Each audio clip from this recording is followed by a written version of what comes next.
Nous sommes jeudi 7 juillet 2022. Voici les titres de ce 20h. 8 ans après avoir été contraint à la démission par une insurrection populaire, Blaise Compaoré est de retour au pays des hommes intègres. Cet ancien président du Burkina Faso est venu sur invitation du chef de l'État, le lieutenant-colonel Paul-Henri Sandaogo Damiba, pour une rencontre avec les anciens chefs d'État du Burkina prévue pour ce vendredi 8 juillet 2022. Les membres du CDP se prononcent sur la rencontre des anciens chefs d'État prévue pour se tenir demain. Une rencontre voulue du président du Faso et les anciens chefs d'État axée sur la question d'intérêt national et qui est d'ailleurs saluée par Eddy Kombego. Pour lui, le plus important est de restaurer la paix au Burkina Faso. Vous entendrez également dans ce journal la réaction de Maître Guy Hervé Kam, avocat et coordinateur du mouvement Sens, indigné du retour de l'ancien président du Faso, Blaise Compaoré. Et puis 350 000 visiteurs sont attendus pour la 16e édition du CIAO, prévue pour se tenir de 28 octobre au 6 novembre prochain. Un événement tant attendu depuis maintenant 4 ans et qui sera placé sous le thème « Artisanat africain, levier de développement et facteur de résilience des populations ». Mesdames, Messieurs, bonsoir et bienvenue. Nous démarrons ce journal avec l'arrivée de l'ancien président du Faso, Blaise Compaoré, à Ouagadougou. Arrivé aujourd'hui même, c'est la première fois qu'il remet pied dans son pays natal depuis l'insurrection de 2014. À l'aéroport de Ouagadougou, ils étaient d'ailleurs des dizaines de sympathisants munis de banderoles et des portraits à l'effigie de l'ancien président. À noter qu'il ne s'agit pas d'un retour définitif, mais d'un retour de quelques jours faisant suite à l'invitation du lieutenant-colonel Paul-Henri Sandaogo Damiba pour une rencontre avec les anciens chefs d'État. Un reportage signé Serge Kaboré. 8 ans après avoir été contraint à la démission par une insurrection populaire, Blaise Compaoré va s'exiler en terre ivoirienne. Le premier retour au pays natal de l'ancien président Blaise Compaoré est aujourd'hui chose faite. C'est en effet à bord de cet avion, le Gulfstream G550 de 18 places assises de la présidence ivoirienne, que l'ancien président Blaise Compaoré, en costume bleu selon l'une des rares images du moment, a foulé le tarmac de la base aérienne 511 en compagnie de son épouse loin des caméras. Le sol du pays des hommes intègres, aussitôt foulé, il est conduit à bord de cet hélicoptère en direction de Ouaga 2000 sous les acclamations d'une cinquantaine de partisans venus pour l'accueillir. C'est la ferveur ici à l'aéroport pour la petite foule qui a attendu 4 heures d'horloge environ pour espérer revoir celui dont elle scandera d'ailleurs le petit nom.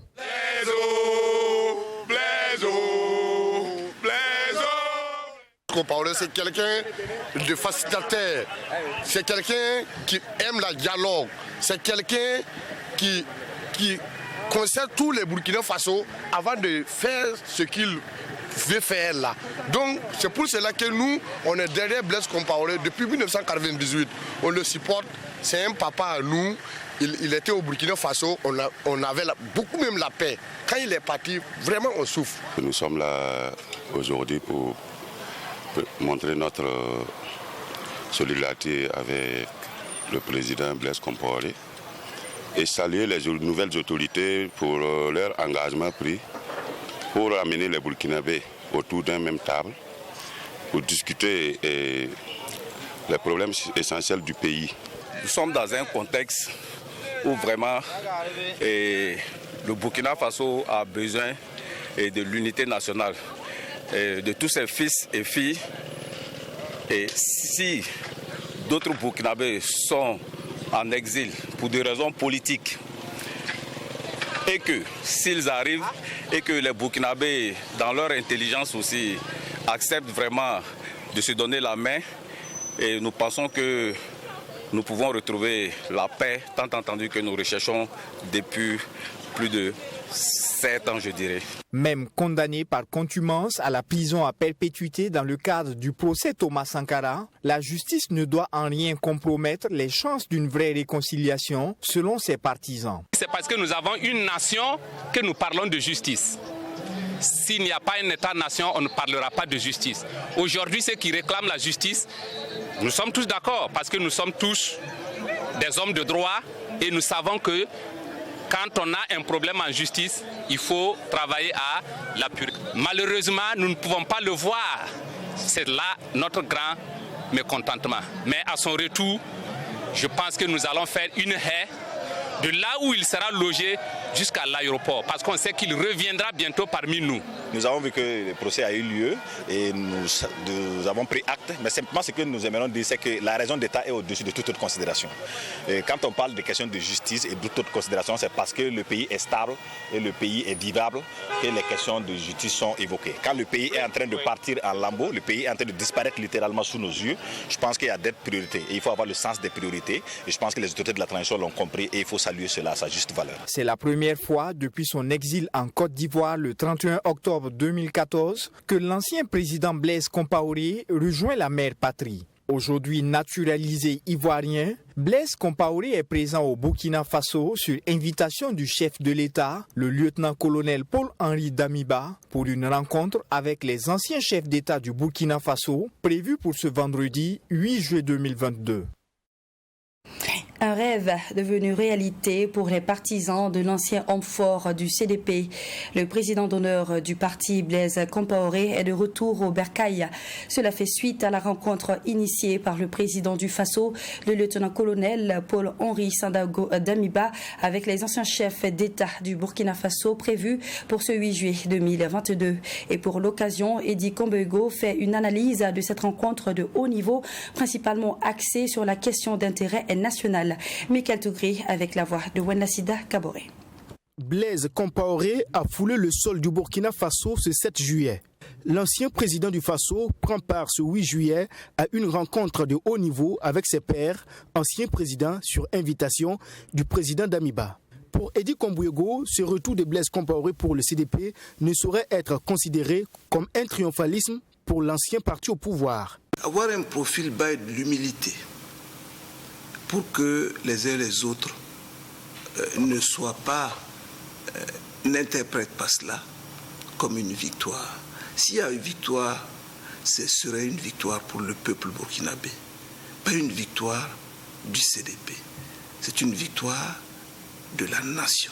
Je demande aux uns et aux autres de rester humbles et modestes dans l'approche que nous aurons sur ce sujet.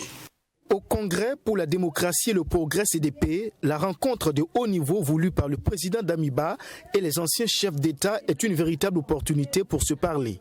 L'un des défis auxquels est confronté le pays depuis maintenant 7 ans est la question sécuritaire. Et Eddy Kombego salue cette initiative. Cette rencontre de haut niveau donnera un déclic pour l'ensemble des Burkinabés qui vont se dire, in fine, nos chefs d'État qui ne se sont pas entendus dans le passé sont bien conscients de la situation et veulent apporter leur pierre et appeler les uns et les autres à l'unité nationale. Blaise Compaoré est attendu à cette rencontre de haut niveau. Et selon le président du CDP, Eddy Kombego, déjà sous le régime du président Roch Kaboré, l'ancien président du Faso exilé en Côte d'Ivoire avait proposé son soutien dans la lutte contre les groupes armés. Une lettre restée sans réponse, explique Eddy Kombego, qui insiste sur la nécessité de la réconciliation. Si le président Damiba invite les anciens chefs de l'État, c'est parce qu'il est conscient qu'ils ont une certaine expérience, une expérience certaine, et qu'ils peuvent contribuer d'une manière ou d'une autre à réconcilier les Burkinabés et à apporter leur pierre dans cette lutte contre le terrorisme. La situation s'aggrave et je pense que les uns et les autres peuvent apporter quelque chose. Ce retour de l'ancien président du Faso, Blaise Compaoré, fait l'objet de vives réactions du collectif des avocats de la famille Sankara. Blaise Compaoré est condamné à la perpétuité dans ce dossier Thomas Sankara. Et dit Kombiogo de rappeler que la nation burkinabé est en péril. Le plus important est de restaurer le Burkina Faso. Je rappelle que lorsque la nation est en péril, il faut d'abord la sauver avant de penser à l'État. Si nous n'avons pas de nation, nous ne pouvons pas parler d'État. Nous lançons un appel à l'ensemble des Burkinabés de transcender leurs différentes revendications.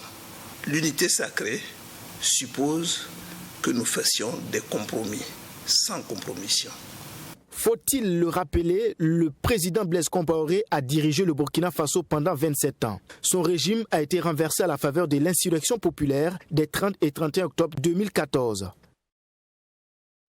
Et suite au retour de l'ex-président Blaise Compaoré au pays désormais intègre, maître Guy Hervé Cam, avocat et coordinateur du mouvement SANS, s'est prononcé sur ce retour tant attendu par certains burkinabés. Pour lui, cette réconciliation ne peut se faire sur une injustice et sans l'ensemble du peuple burkinabé. Il invite donc les ex-présidents à se démarquer clairement de cette rencontre de haut niveau prévue pour ce 8 juillet. Les détails dans ce reportage. Réconciliation, amnésie ou volonté de briser le socle de vivre ensemble au Burkina Faso, l'avocat Guy Hervé Cam s'indigne du retour de l'ancien président du Faso, Blaise Compaoré, condamné dans le dossier assassinat Thomas Sankara. Alors quand on parle de réconciliation, c'est pour réconcilier qui et qui, alors que les victimes sont totalement oubliées. Il s'agit tout simplement en fait d'un subterfuge pour blanchir un homme, Blaise Compaoré. Ça ne pourra pas marcher parce qu'on ne fait pas une réconciliation entre le président Damiba et Blaise Compaoré. La réconciliation, c'est entre Blaise Compaoré et ses victimes, c'est entre Blaise Compaoré et le peuple burkinabé et la justice du peuple burkinabé. Dans sa sortie, l'avocat explique a priori le retour de Blaise Compaoré est une nouvelle qui serait bonne si et seulement s'il rentrait au pays pour assumer ses faits et ses actes devant la justice. Or, tel n'est apparemment pas le cas. Déploie Guy Hervé Cam interpelle les anciens présidents afin qu'ils se démarquent clairement du sommet de haut niveau prévu ce 8 juillet. Les anciens chefs d'État qui mettront les pieds à cette rencontre se rendront complices, n'est-ce pas, de parjure de la part du président Damiba. Des chefs d'État comme le président Zida, comme le président Kafando, comme le président Roch, qui sont eux-mêmes issus de l'insurrection.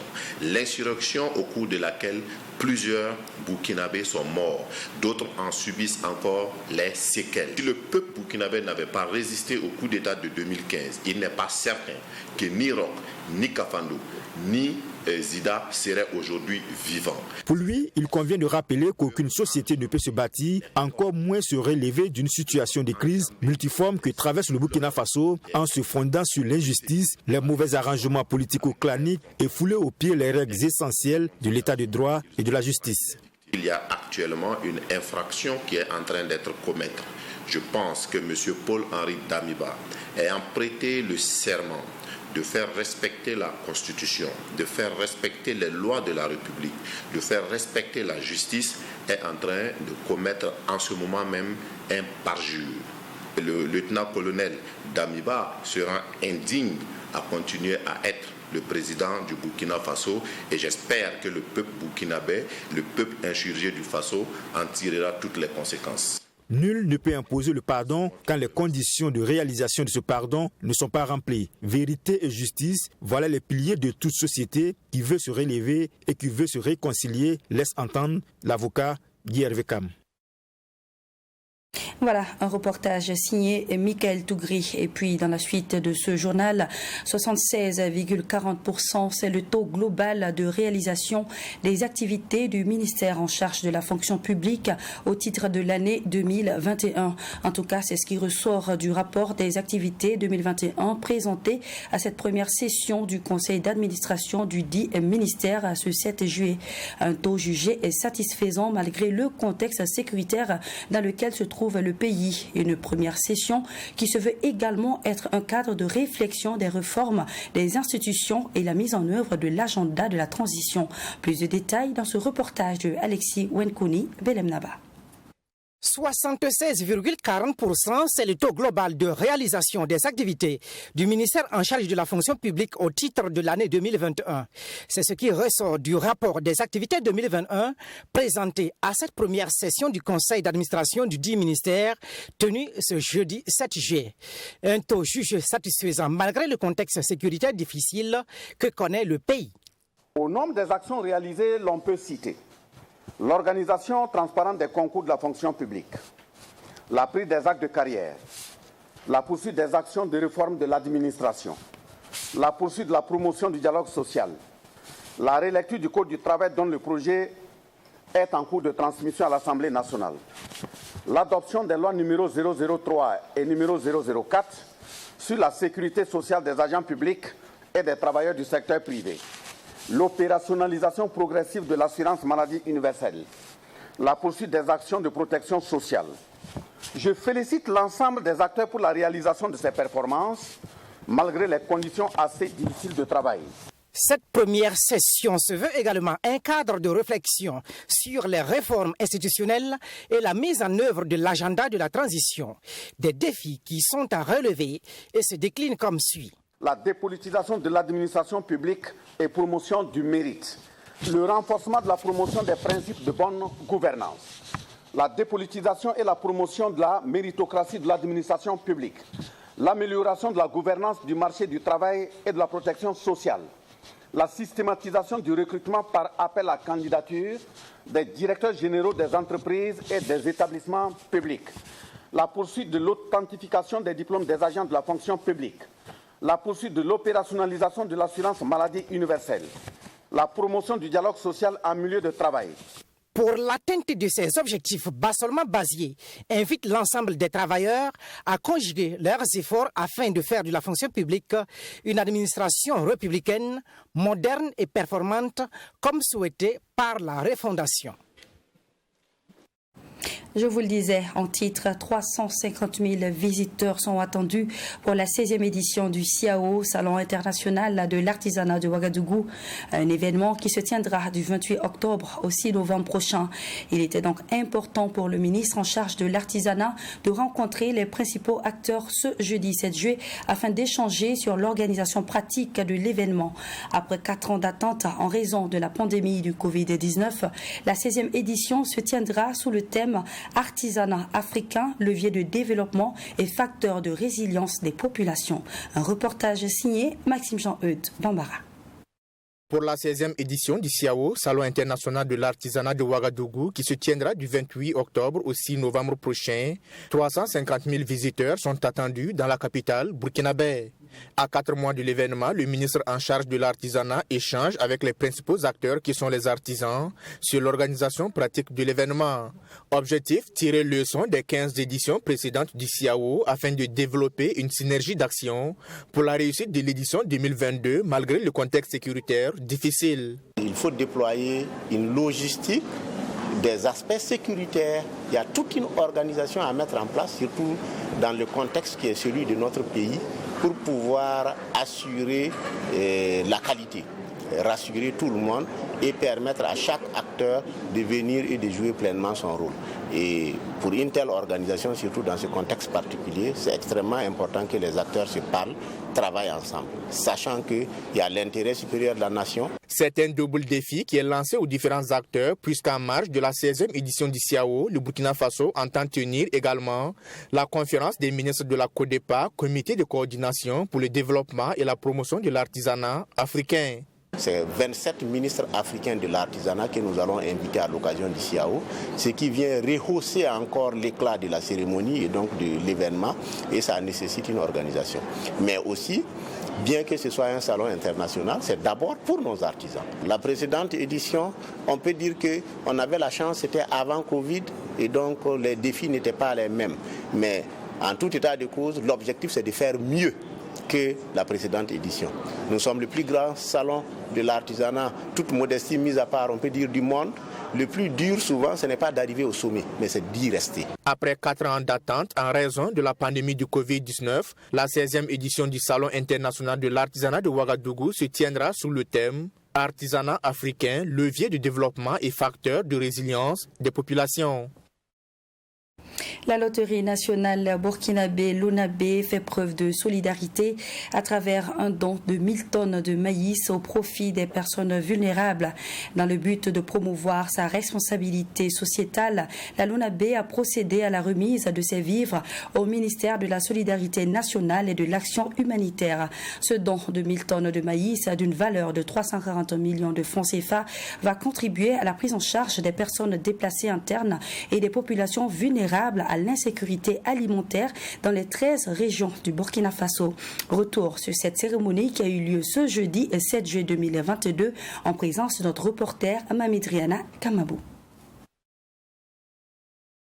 À la date du 30 avril 2022, le Burkina Faso a enregistré près de 2 millions de personnes déplacées internes et environ 3,5 millions de personnes vulnérables ont besoin d'une assistance humanitaire. Pour contribuer à la prise en charge de ces personnes, la Loterie nationale burkinabé Lonabé a fait un don de 1000 tonnes de maïs, un don d'une valeur de 340 millions de francs CFA qui vient répondre à l'appel du président du Faso, à en croire le directeur général de la Lonabé. Cet élan de solidarité répond à 2 questions. La première, c'est de répondre favorablement à l'appel lancé par le chef de l'État, le lieutenant-colonel Damiba Paul-Henri Sandaogo. Le second objectif de ce don, c'est de soulager les déplacés internes dans ces moments assez difficile que traverse également notre pays. La cérémonie de remise de ces vivres a eu lieu ce jeudi 7 juillet. Ce sont les ministres en charge de l'économie et celui de la solidarité nationale et de l'action humanitaire qui ont reçu ce don. Le ministre en charge de la solidarité a invité les uns et les autres à emboîter les pas de la Lonabé. Il a par ailleurs annoncé l'organisation d'une campagne de sensibilisation sur la solidarité. À chaque tournant de l'histoire, il y a certainement un aspect de la solidarité que nous mettons en relief. Aujourd'hui, il s'agit de la question de l'insécurité, il s'agit donc des déplacés internes et nous devons laisser parler notre cœur en fonction de ce qui est effectivement l'élément important du contexte. Donc la solidarité va être donc mise au peigne fin, de sorte que toutes les entités puissent nous donner leur compréhension de la solidarité. Je pense qu'en faisant ce croisement, cela va nous permettre de retenir des éléments importants sur lesquels nous allons bâtir une campagne donc, de sensibilisation. Tout en remerciant la Lonabé pour son appui à son département, le ministre de la Solidarité nationale et de l'Action humanitaire a profité de cette occasion pour solliciter l'accompagnement de la Lonabé en vue de renforcer les capacités logistiques du CONASUR. Ceci dans le but de faciliter le transfert de vivres et du matériel de survie vers les bénéficiaires. Et puis, dans moins de 72 heures et plus précisément ce 9 juillet, sera célébrée au Burkina Faso la fête de la Tabaski. Et à cette occasion, les musulmans qui disposent de moyens sacrifient un animal et généralement le mouton est le plus prisé au Burkina Faso. À moins de 4 jours de la fête, l'ambiance est plutôt morose dans le marché à bétail de Tanguin. Les clients se plaignent de la cherté des moutons sur le marché et les vendeurs justifient cela par la crise sécuritaire qui rend la zone du Sahel inaccessible. Un constat de Abdelrahim Yénié. Nous sommes au marché à bétail de Tanguin dans l'arrondissement 4 de Ouagadougou. À quelques heures de la fête de Tabaski, communément appelée fête du mouton, les clients se font rares. Le marché est peu fréquenté. Les vendeurs sortent au bord de la route pour accoster de potentiels acheteurs. Les quelques clients qui se présentent sont désagréablement surpris. Difficile de trouver un mouton à moins de 100 000 francs CFA.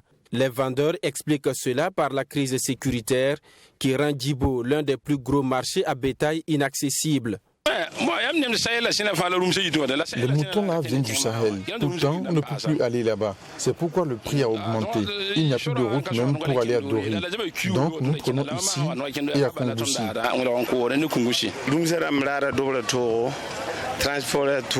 Nous achetons à Dori et c'est cher. Le transport aussi a augmenté. Donc nous sommes obligés d'augmenter le prix. Ces moutons par exemple sont à 160 000 francs CFA. Pourtant l'an dernier on vendait ces moutons à 110 000 francs. En tout cas c'est trop cher. C'est à cause de les terroristes, nous ne pouvons plus voyager, les moutons sont devenus chers. Or que si c'est cher aussi, si tu ne peux pas payer, tu ne vas pas vendre. Même si tu payes beaucoup, pour vendre là c'est trop difficile. Donc nous aussi on se débrouille seulement. Donatien Congo et ses camarades font le tour du marché à la recherche d'un bélier à leur bourse. Malheureusement pour eux, les prix sont difficilement abordables. Déterminé à sacrifier un mouton le samedi prochain pour la Tabaski, Donatien Congo dit ne pas avoir le choix. J'ai accompagné un ami pour acheter un mouton, mais à l'heure là c'est un peu difficile. On ne peut même pas acheter, c'est très cher. Je ne comprends pas, mais c'est un peu difficile. Vu l'état actuel du pays là, on n'arrive pas à comprendre pourquoi c'est comme ça. Des moutons qui partent de 150 000 en allant, c'est un peu difficile pour nous à l'heure là. De la Tabaski, c'est obligatoire. Il faut qu'on achète seulement. On n'a pas le choix. Voilà. Nous aussi, on va chercher ce qui nous convient seulement et puis ça va quoi. Sinon, c'est pas facile. Comme Donatien Congo, Hassan Diop rencontre les mêmes difficultés, mais lui, il partira sans son mouton de Tabaski. Il promet revenir la veille de la fête pour espérer une baisse des prix. Pour voir les moutons, mais avec les prix là, c'est trop élevé. Présentement, lui c'est mon client, ça fait des années je paye mouton avec lui. Mais il me dit qu'il n'y a pas mouton de 150 000 ici parmi cette lot là. Et puis, c'est ça le problème. Les derniers jours là, les prix, ça peut diminuer.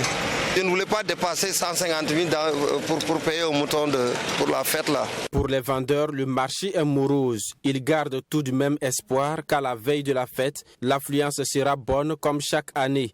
Les clients préfèrent s'acheter le mouton la veille de la Tabaski, nous confient les vendeurs. Nous sommes en saison pluvieuse, une période pendant laquelle le paludisme s'intensifie et affecte davantage les populations.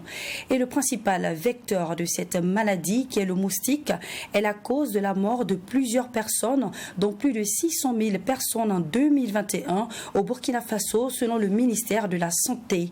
Et donc, pour se protéger de ces piqûres de moustiques, les populations utilisent des crèmes, des lotions et des sprays qui s'appliquent sur la peau afin de tenir les moustiques à bonne distance. Mais la question que l'on se pose, ces produits couramment appelés anti-moustiques ne sont-ils pas nocifs pour la santé humaine? Eh bien, selon les explications du spécialiste de la santé rencontré par nos reporters, les molécules utilisées dans ce produit anti-moustique s'avèrent nocifs et peuvent entraîner des complications s'ils sont mal utilisés. Suivons donc le compte-rendu de cet entretien qui s'est fait au micro de Sarah Kaboré par la voix de Wenlasida Kaboré. Les répulsifs anti-moustiques sont des crèmes ou pulvérisations que l'on applique sur la peau avec pour objectif d'éloigner les moustiques. Ces produits sont très prisés en cette période hivernale pendant laquelle le paludisme s'intensifie. Afin donc de se protéger contre la piqûre des moustiques, le premier réflexe est de se protéger la peau avec des crèmes, des lotions et des savons répulsifs. Mais attention, la plupart de ces produits contiennent des substances chimiques nocives à la santé humaine, en particulier ceux qui ne sont pas vendus en pharmacie. Selon Dr Haruna Nana, médecin généraliste, il faut éviter les produits anti-moustiques vendus hors des pharmacies car ils ne sont pas contrôlés au laboratoire. On peut avoir des éruptions cutanées sur la peau, vous allez avoir des boutons qui vont apparaître sur la peau.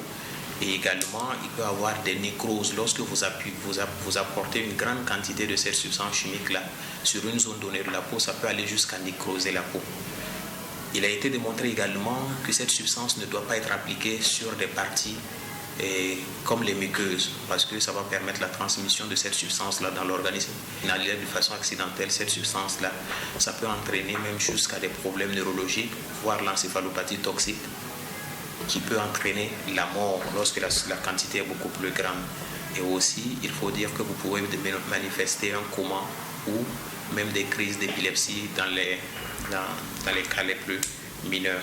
Les produits anti-moustiques sont essentiellement composés de diéthyl. Cette molécule, bien qu'efficace contre les moustiques, est très agressive et provoque des cas d'intolérance dans certains cas. Il faut par conséquent éviter de les appliquer sur les enfants de moins de 2 ans, selon les recommandations de notre médecin généraliste. Il s'agit essentiellement des enfants de moins de 2 ans. Là, la contre-indication, elle est relative. Beaucoup disent pour moins de 2 mois, tous les bébés, c'est contre-indiqué. Là, au moins, on est ferme là-dessus. Mais ça varie d'un pays à un autre où on peut encore appliquer sur les enfants de moins de 2 ans. Mais un conseil que moi je peux donner, c'est d'éviter l'usage des produits répulsifs anti-moustiques chez les enfants de moins de 2 ans. Selon ce spécialiste de la santé, en dehors des enfants âgés de moins de 2 ans, toutes les personnes peuvent utiliser les anti-moustiques. Il suffit simplement d'appliquer le produit sur les parties du corps qui ne sont pas protégées. Il faudrait par ailleurs éviter de l'appliquer sur les muqueuses et les plaies. Pour les autres répulsifs anti-moustiques comme les spirales à brûler, communément appelés mousticots, Dr Aruna Nana les déconseille aux personnes asthmatiques. Quant aux insecticides destinés à tuer les moustiques, il faut toujours porter un masque avant de pulvériser la maison. Et à toutes ces mesures s'ajoutent d'autres précautions à prendre pour éviter le paludisme. Nous allons conseiller pour les enfants de bas âge de toujours bien habiller les enfants, de bien les couvrir et de les faire dormir sous des moustiquaires imprégnés d'insecticides à longue durée d'action. Il faut également avoir des maisons où il y a des grilles anti-moustiques qui empêchent les moustiques de pouvoir pénétrer dans les chambres qui sont habitées. Les nids qui peuvent contenir, les nids de fleurs, les pots de fleurs, les flaques d'eau qui peuvent héberger les moustiques, il faut les détruire suffisamment. Première cause de consultation 2021, plus de 12 millions de cas de paludisme ont été enregistrés dans les établissements sanitaires du Burkina Faso, avec malheureusement plus de 6 000 cas de décès selon des chiffres du ministère en charge de la Santé. Les premiers responsables de Canal+ Burkina étaient face à la presse ce 6 juillet 2022 au siège de l'entreprise. L'objectif de cette rencontre était de rappeler les grands projets de compétition de l'année 2022 de Canal+, notamment ceux destinés au Burkina Faso et qui sont au nombre de 3. La première grande compétition est dénommée Yenenga et vise à mettre en avant l'entrepreneuriat féminin au Burkina Faso. La deuxième, intitulée les 100 plus belles photos du paysage du Burkina. Et enfin, la troisième est celle du meilleur formateur et graffeur amateur. À l'issue de toutes ces compétitions, les meilleurs seront retenus et récompensés par Canal+ Burkina. À noter également que tous ces projets seront accompagnés par des artistes et humoristes appelés ambassadeurs de Canal+. Les détails tout de suite avec Sarah Kaboré et Welnasida Kaboré. À travers cette signature de convention, Canal+ renouvelle sa confiance avec l'artiste burkinabé Amzi qui porte la casquette d'ambassadeur de l'entreprise depuis 2020. À ses côtés, 3 nouveaux ambassadeurs dont l'humoriste Petit Sergent, le footballeur Bertrand Traoré et l'artiste Faïti Baby. Tous s'engagent à accompagner Canal+ Burkina pour une durée d'1 an dans leur politique de responsabilité sociétale des entreprises RSE. 3 grands projets sont inscrits dans le cadre des RSE. Le premier d'entre eux est le projet Yenenga, qui en sera sa 2e édition sur l'année 2022. Donc un projet qui vise à mettre en avant l'entrepreneuriat féminin au Burkina Faso. Donc pour les femmes porteuses de projets, soit des projets économiques, des projets associatifs, des projets d'ONG, des projets pour améliorer le mieux-être des populations dans les communautés, quelles qu'elles soient. On cherche à mettre en avant ces talents-là qui poussent des projets intéressants. Donc on invite toutes les femmes porteuses de projets à déposer leur dossier. Elles ont jusqu'au 15 juillet pour le faire, donc elles peuvent nous contacter bien sûr. La deuxième compétition est nommée les 100 plus belles photos du Burkina Faso. Les candidats pourront y participer à travers une belle photo du paysage du Burkina ou une photo du quotidien du Burkinabé. Les 100 plus belles photos seront sélectionnées pour en faire un livre. La plus belle photo recevra la somme d'1 million de francs CFA avec 1 an d'abonnement à tout canal selon son directeur général. Donc on lance un appel à tous nos abonnés. Envoyez-nous vos photos par Facebook. On cherche à faire un livre avec les 100 plus belles photos. Il y aura un jury qui va décerner des prix. La première photo, la plus belle photo, pourra bénéficier d'un prix d'1 million de francs CFA avec un an d'abonnement à la formule Tout Canal+. La deuxième photo, 500 000 francs CFA avec 6 mois d'abonnement à Tout Canal+, etc. Et des prix seront donnés pour les 10 plus belles photos. Donc surtout, envoyez vos photos, que vous soyez photographe amateur ou professionnel, c'est très important. Faites vivre votre beau pays, communiquez dessus. Vous avez jusqu'au 30 juillet pour nous envoyer vos photos sur Facebook. Le troisième projet présenté par Jonathan Leit est le concours de street art appelé Street Art Canal. Il consiste à faire la promotion des arts de la rue à travers une compétition ouverte aux graffeurs amateurs. Donc on a fait appel à El Marto, qui est un graffeur professionnel pour le coup, burkinabé, qui nous a aidé à sélectionner et à former des jeunes talents, à les laisser exprimer leur créativité. Donc on a pris l'espace de Canal+ pour expérimenter ces talents. Ce concours d'art urbain a débuté il y a quelques mois sous le thème « Célébrons nos héros, célébrons notre culture ». Parmi les 35 candidatures inscrites, 10 ont été retenues. Et c'est finalement John Laris Cabré qui a été sacré lauréat de cette première édition. Il repart avec 1 million de francs CFA. C'est officiel, la 29e Super Coupe AJSB est prévue pour le 5 août prochain. L'annonce a été faite ce 7 juillet lors d'une conférence de presse initiée par l'Association des journalistes sportifs du Burkina. Les clubs à l'affiche sont le Rail Club du Kadiogo, champion national de la saison 2021-2022 de la Ligue 1, l'ONAB, et l'AS Douane, grand vainqueur de la Coupe du Faso 2022. Un événement qui se déroulera au stade Wobi de Bobo-Dioulasso. Le point avec Hyacinthe Sawadgo. La ville de Bobo-Dioulasso va abriter la 29e Super Coupe de l'Association des journalistes sportifs du Burkina après la 26e édition tenue en 2019. Pour cette année, c'est le Rail Club du Kadiogo RCK, champion national de la Ligue 1 l'ONAB saison 2021-2022, et l'AS Douane, vainqueur de la Coupe du Faso 2022, qui seront aux prises.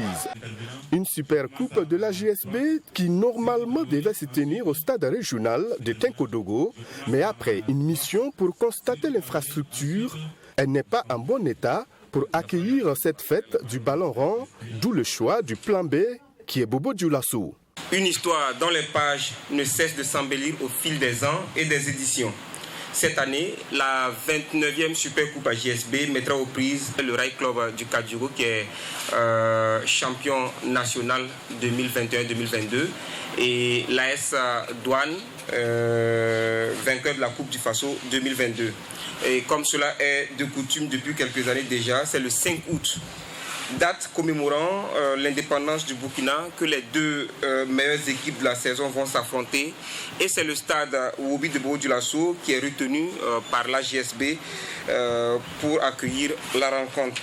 Plusieurs autres activités sont prévues à cette 29e Super Coupe de l'AJSB, comme des plantations d'arbres et des visites des sites, selon le président du comité d'organisation. On arrive à Bobo-Dioulasso le 4 août. Le match se joue le vendredi 5 août à Bobo-Dioulasso. La Super Coupe AJSB, RCK, AS Douane.